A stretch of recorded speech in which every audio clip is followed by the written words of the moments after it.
My first record was Usher's Yeah, you know what I'm saying, which ended up being Soda Flex. Yeah, you know. Yeah. And that particular record ended up being the #2 song of the 2000s. You know what I'm saying? Like I just bear with me, people. Cause I be wanting to know, anybody in music, whether from a producer, whether from a songwriter, from an artist, or a musician, there are moments as an athlete where it's like, yo, I can't miss. Like, boom, it's my game.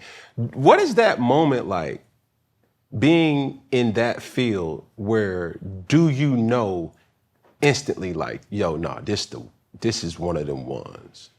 Well, I feel like Yeah was like one of those situations where I talk about that song a lot because it was one of those moments where I was sort of criticized so much about the record. They didn't like the record. Mm-hmm.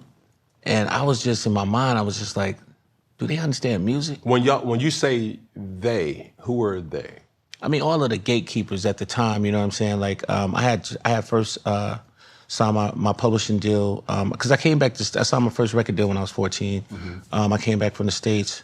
Came back to the States. I was like 19, 20. And I came to shop a deal. Well, I came to sign a deal with Warner Brothers, but my deal fell through, just like they just sort of like reorganized at Atlantic. So then people was like, yo, can you write songs for other people as well? Because we really like your songs.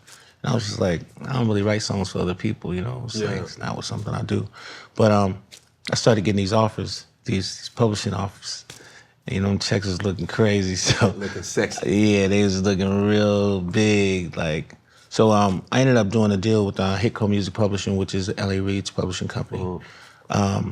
At the time, you know, Usher was signed to Arista as well. So, you know, that was one of my big opportunities to be able to just kind of get in the game and get to throwing bows. You know what I'm saying? So a lot of times the records that I was writing and producing, a lot of people didn't like them. Well, they said they didn't like them because they were so different. And I was just, I don't think they really understood like my capabilities or my ability to be able to create records that were just very dynamic, but they would resonate with the consumer, right? Because I never really worried about what the gatekeepers would talk about. I was really concerned about the consumer. So I did the song. I wanted some of those Lil Jon tracks, and I ended up doing a record, over the actual Freak a Leak beat.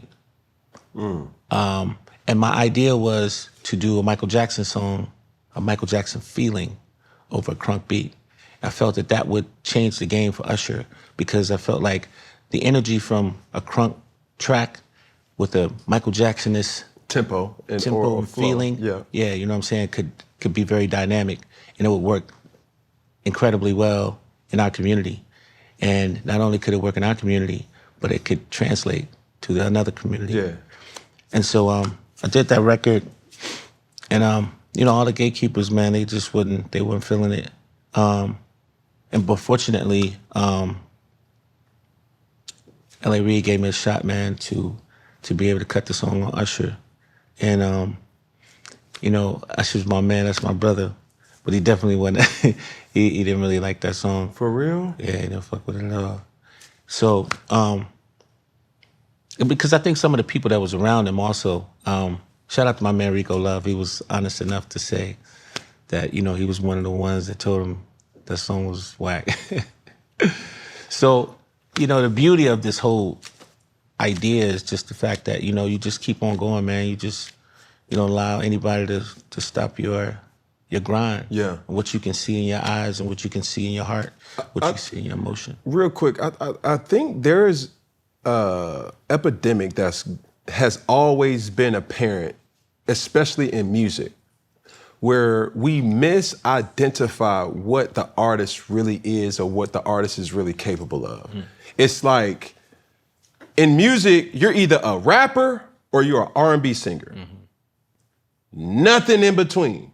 But when you really put a microscope to, well, what about the Ari Lennox? What about the Jauné Jacksons? What about, the Sean Garretts? What about, you got a guy like Wale? What about a guy like Chance the Rapper? What about a guy like, and I just recently, spoke with Ace Hood. These guys and Teddy gals. Swims. Yes, like all these individuals, it's like, yo, we've never heard that. What is that? And nah. But when you start to have vision and belief in yourself, it can really take a hit, like your emotions take a hit, like, yo.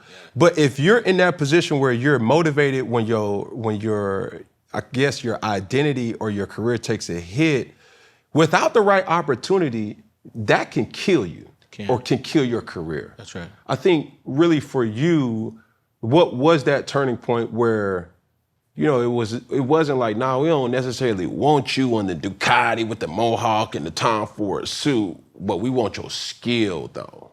Like, how were you able to really shift that narrative and be like, you know what, bet, boom?